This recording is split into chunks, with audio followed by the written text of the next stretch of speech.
The sound of the bowl, sound arriving at the ears,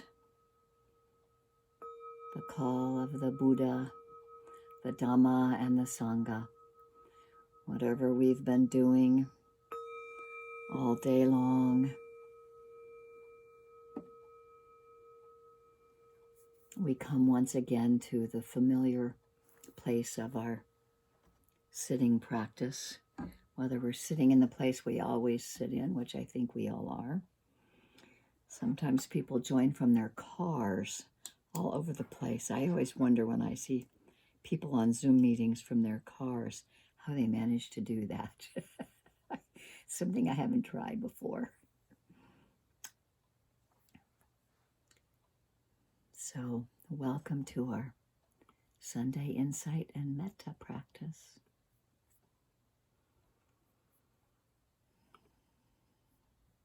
Welcoming all people, each of us, different ages, different ethnicities, different cultural heritage and backgrounds, socioeconomic groups and ability, and sexual orientation and gender identity, aspiring to do no harm and to help dismantle barriers that cause separation and suffering, knowing that our liberation is interconnected with the liberation of all, studying and practicing together for the benefit of all beings. And for this living earth, the lands upon which we sit that were previously stewarded by the indigenous peoples for thousands and thousands of years, honoring and recognizing the Clackamas, the Cowlitz, the Confederated Tribes of the Grand Ronde, the Siletz, the Miwok. Whether we're in California or Oregon, or sometimes we have our friends up in the Northwest in Washington and the Salish lands, just acknowledging our commitment to be mindful and make efforts to recognize the knowledge and the creativity and the resilience of those peoples who have been forced to leave for the benefit of the colonists and the settlers.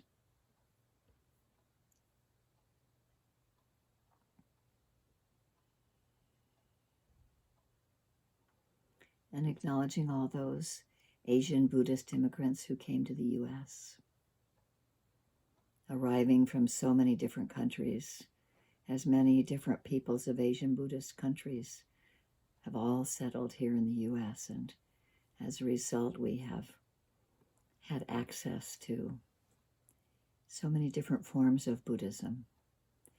Our particular one is Theravadan. It originates in Burma. But the teaching is all the same, from acknowledging the Buddha's initial teachings of attending to the breath. Both the Anapanasati Sutta and the Satipatthana Sutta are the two main suttas that give us actual instructions on paying attention to whether it's a short breath or a long breath. Just settling, bringing ourselves into the body, being present at the nostrils or the belly, wherever we notice it the most.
We may notice coolness if we're attending to the nostrils on the inhale and warmth on the exhale. Or there may be roughness or smoothness about our breath, whether we're paying attention to the nostrils or whether we're noticing as the rising and falling of the diaphragm. This gives us an anchor, a place to begin.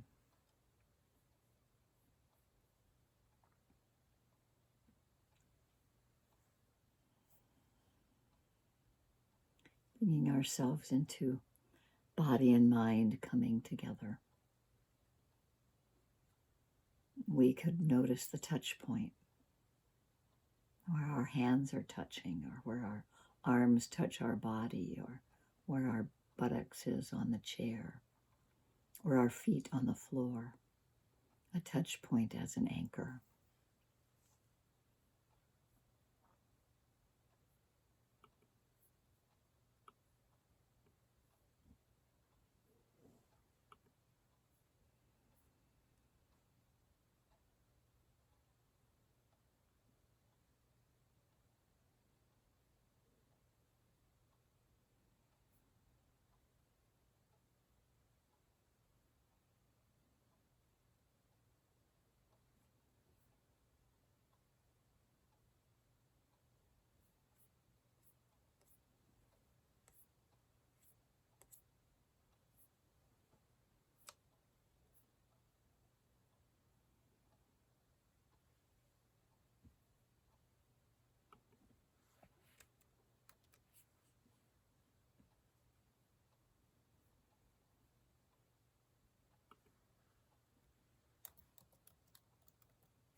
Folks, will help me start my campaign off strong by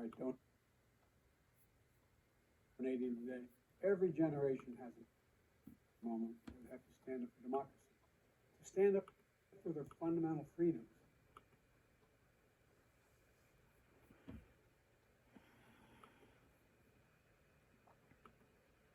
Hearing happens, sound coming to the ears.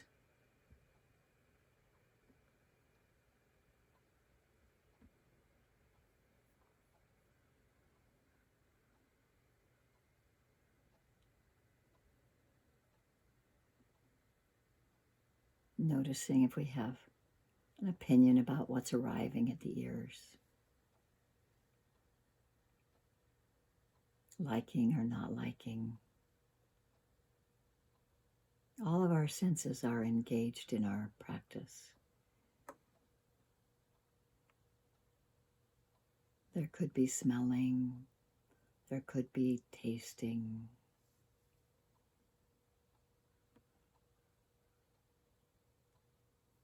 seeing internally or externally, touching at a touch point of the lips or the eyelids or the arms or the hands or the buttocks or the feet.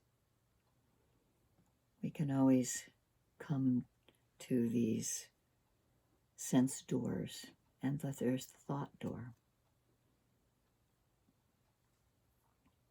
which tends sometimes to be busiest of the senses, the most dominant of the senses.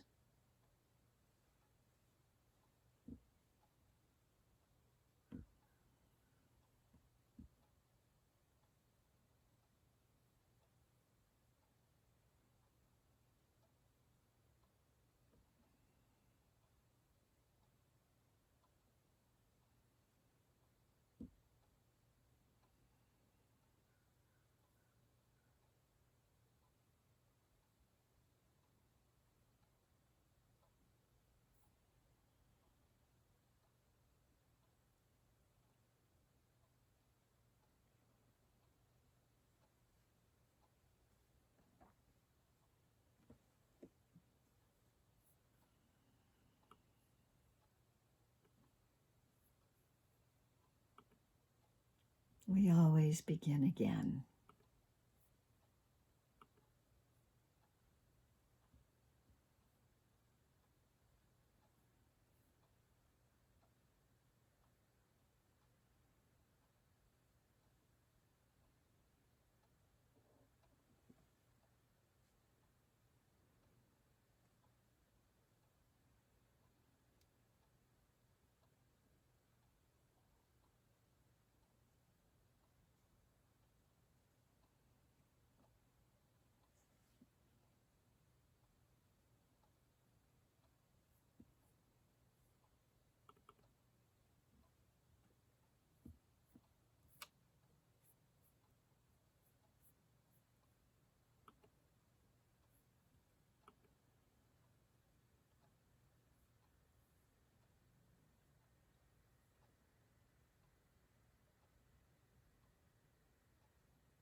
We may notice how often the mind wanders away, what repeated thought form we keep getting involved in. And we can just notice that with mindfulness without judgment about it. But we can have an inquisitive nature around it. We can investigate. Is this useful, skillful?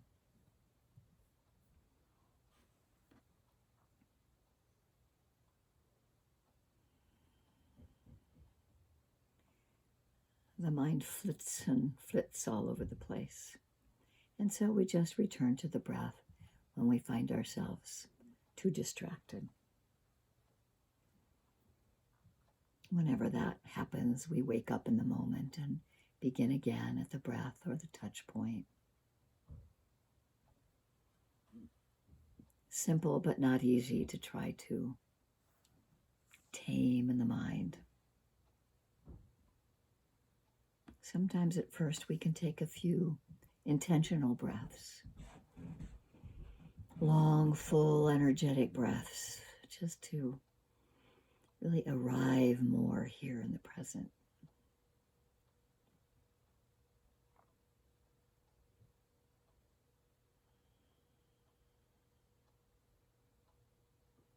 Or move a little in our seats, waving or wiggling or moving back and forth or forward and back until we find what seems to be alignment of the spine in a in an upright yet relaxed position.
Breathing in, I know I am breathing in.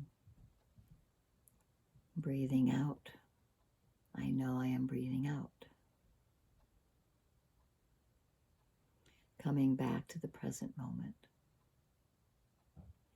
We may notice activities going on in the body.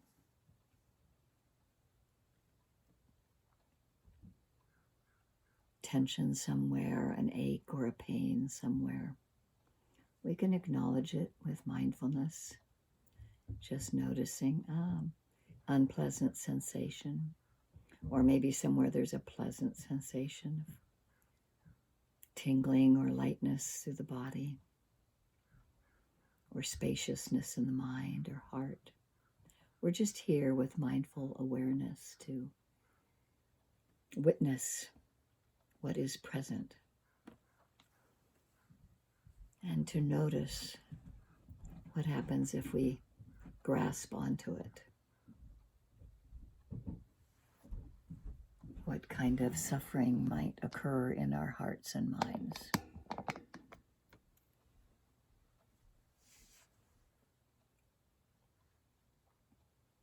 If we don't grasp and we just see it clearly, we can see whatever arises, arise. Conditions come together for a certain amount of time, and then they fall apart. And we can see that as well, arising and passing away. The impermanent nature of this world that we grasp onto with perceptions.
breath by breath, returning to the moment,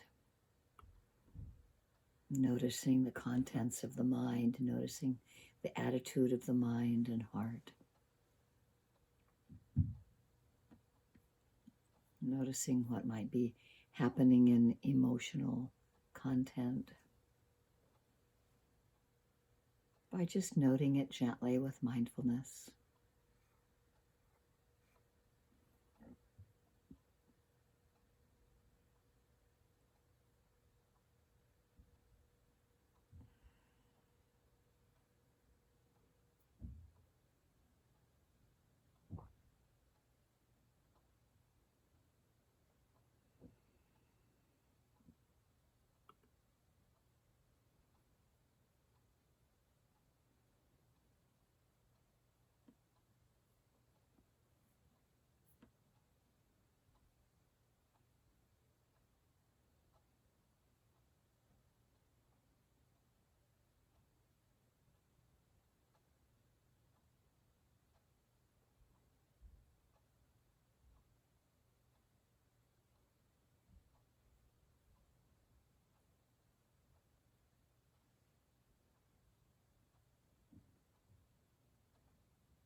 Not that it matters that the mind is calm or whether it's busy, but what matters is our awareness of what's happening. Being aware in the present moment. This is the way it is right now. Noticing when we project into the future, noticing when we reflect about the past, and noticing when we return to the present moment. We can return back to that anchor of the breath or the touch point.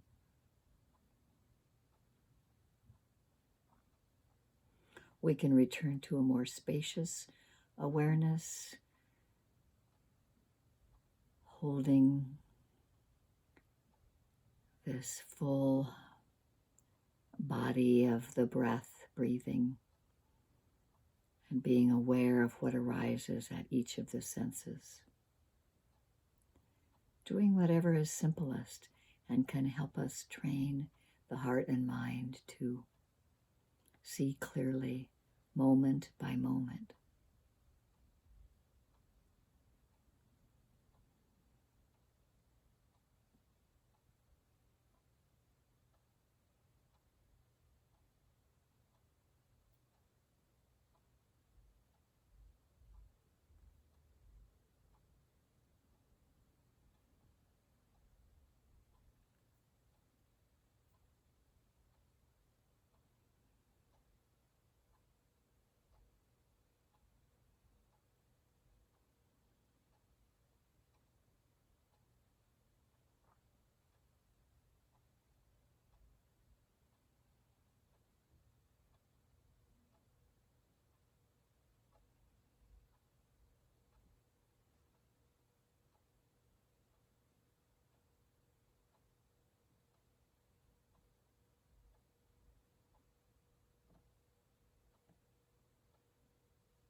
We may notice different mind states that arise of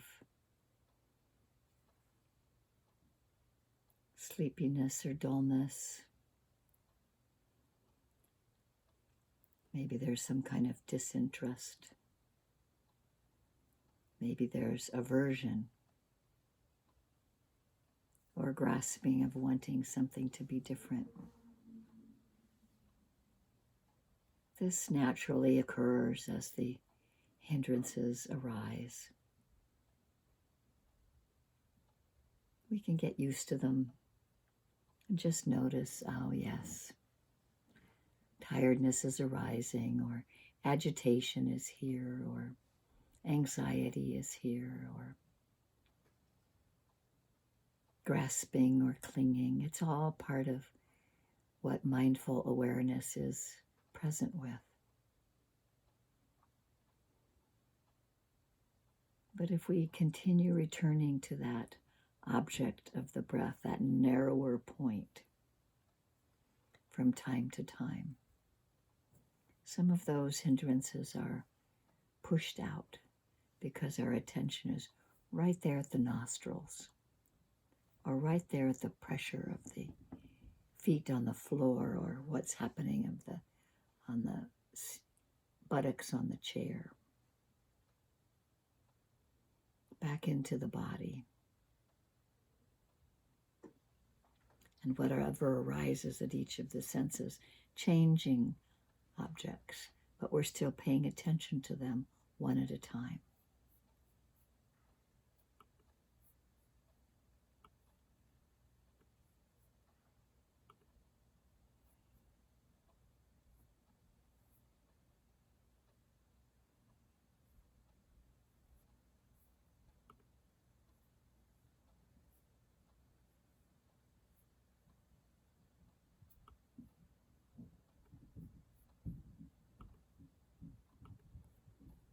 It's amazing as we pay attention what we are wanting, or what our desires are and how strong they are, and using wisdom to keep being aware.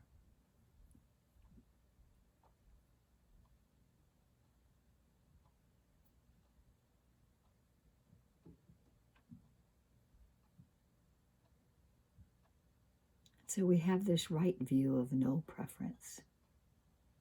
Sound is just sound. It's nature. And we might notice when the mind judges or has a preference for an experience to be better. Then it automatically develops a reaction if the opposite happens.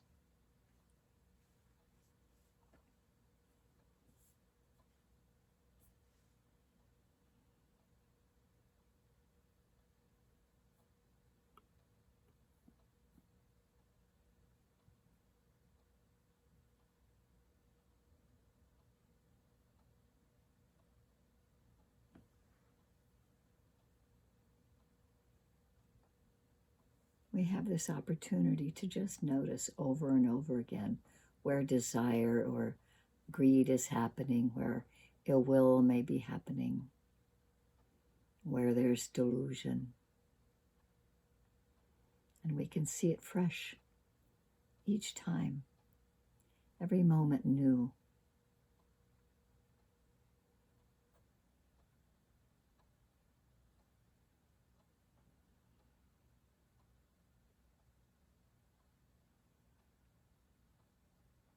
Attending to letting go of greed, hatred, and delusion.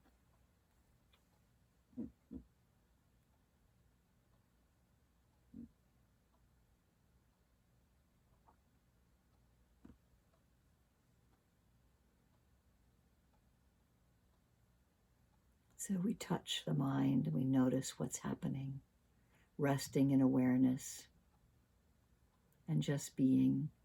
Just this is enough. And it might seem uninteresting, but if we're willing to stay in this moment, we can discover a lot about this very simple thing of just being,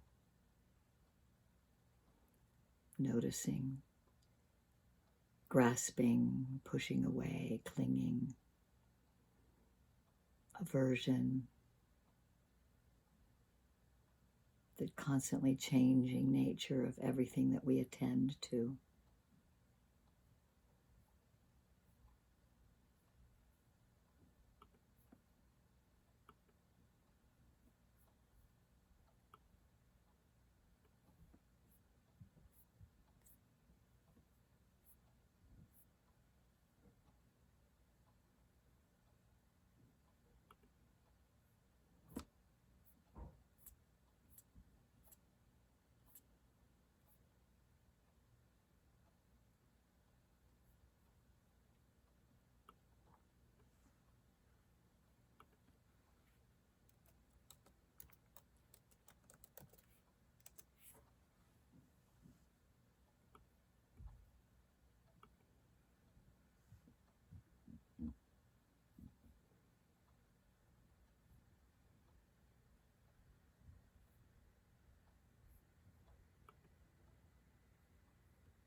And as we're reminding ourselves to return to the moment, or we notice when we're waking up in this moment, we might also pay attention to what's happening to the mind as to whether we have judgments about ourselves, whether we think we should be doing it somehow differently, and to remind ourselves to stay in kindness, to hold ourselves in compassion.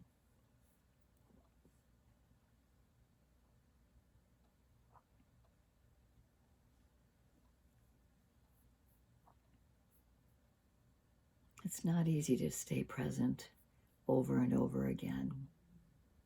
And yet we notice that if we don't stay present, we get lost in all kind of entanglement of the mind. And so once we've stepped on the path of the Dhamma, with mindfulness as the stability, we can always return to it, even if it's this simple attention to the breath. Once we notice that we have some comment to make about ourselves about what's happening, we can incline the heart and mind toward investigation of what we're noticing. And we can hold ourselves in that place of metta and karuna, kindness and compassion.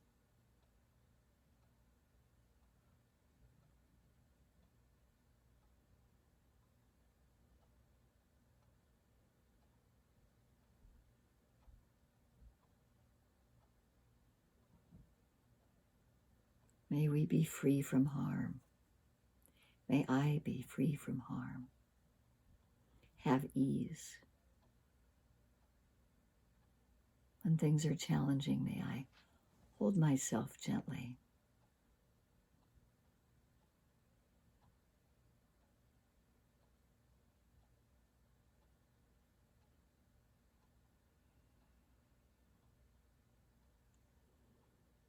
May this same kindness include others within my heart.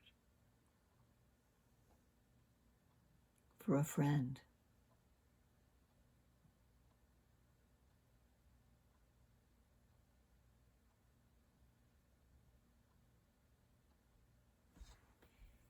may this friend be at ease, have happiness and the causes of happiness.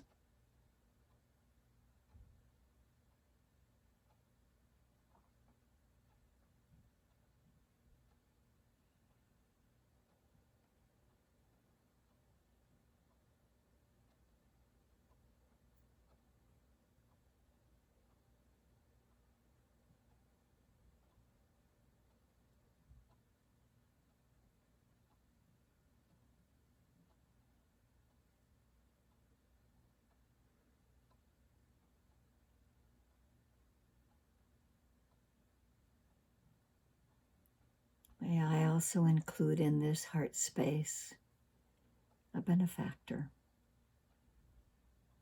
a being from whom I've derived great benefit, a teacher, an animal friend, a child.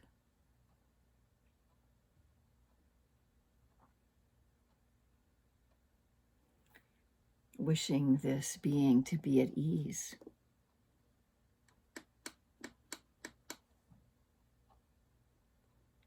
May they be kind to themselves, have compassion for themselves.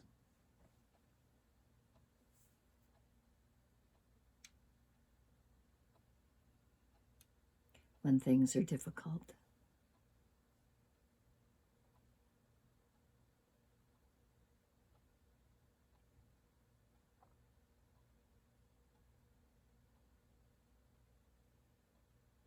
may we extend this spaciousness in our hearts to a neutral person.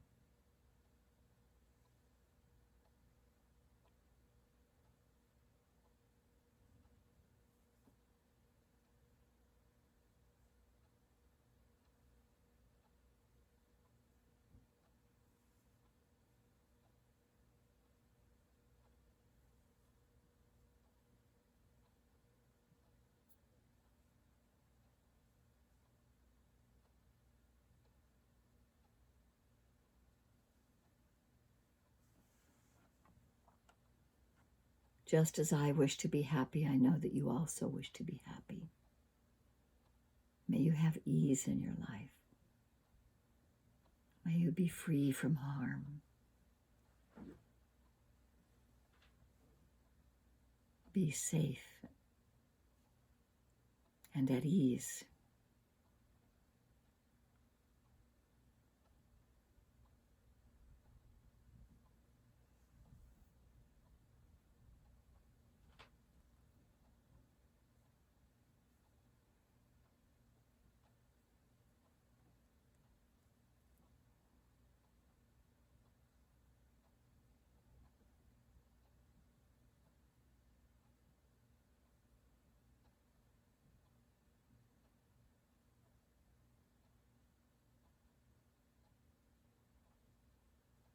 And letting this place of the inclination of the heart toward goodwill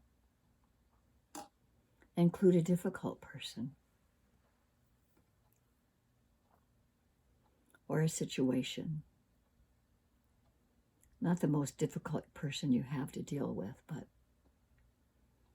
perhaps something that just has a little rough edges to it. Sometimes a surprising person pops into the mind when you think about a difficult person. Just letting your heart be open to including some adverse person in your world, knowing that they wish to be happy just like I wish to be happy. Knowing that we do not wish ill will to others, wishing goodwill. Whatever it is, letting some goodwill flow from our heart to this person or to this situation. May there be ease and well-being.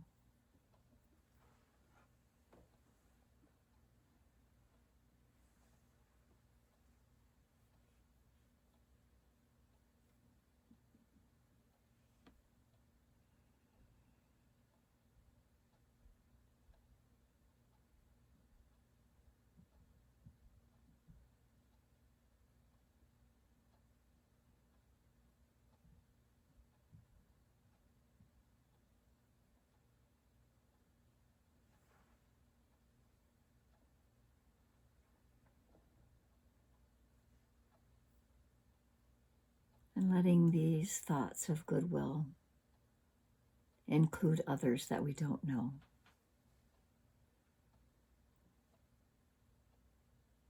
Some we may have seen on television or digital devices or on our walk recently or someplace at the store, people that you don't know, beings that are in suffering, beings that are in joy.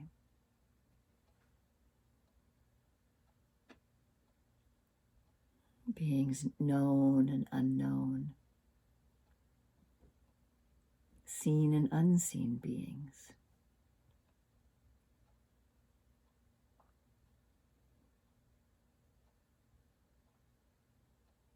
Those enlightened and those unenlightened. May all beings everywhere have happiness and the causes of happiness, have ease and well-being.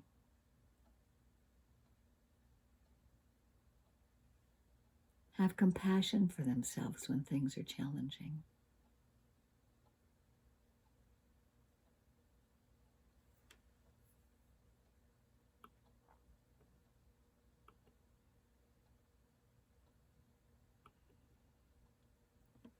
Just as I wish to be happy, I know that all beings wish to be happy. And as I include this goodwill toward others, it helps develop heart energy that everything isn't just all about me.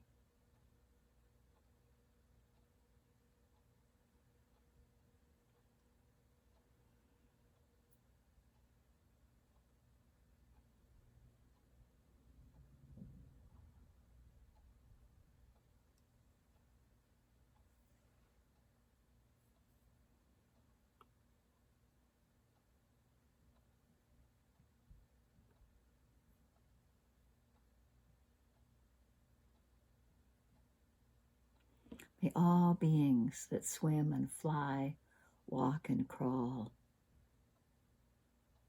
seen and unseen, may all beings everywhere have happiness and the causes of happiness. May they be free from harm, safe and protected, and have ease.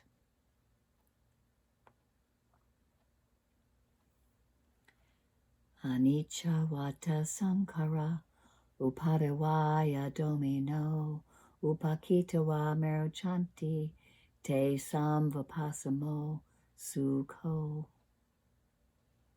All conditioned things are subject to impermanence. They arise and pass away. And seeing this clearly with mindfulness brings the greatest happiness, which is peace.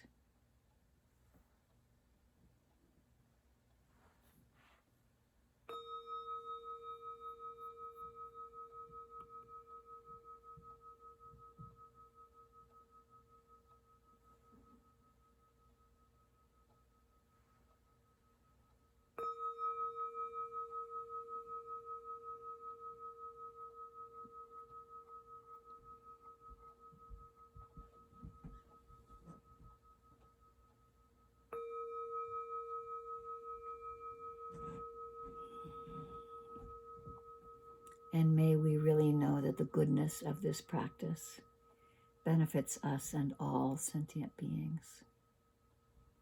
Thank you so much for your practice. Thank you so much for taking this time and for being here and for acknowledging the importance of being with what's ever in the mind and seeing it clearly.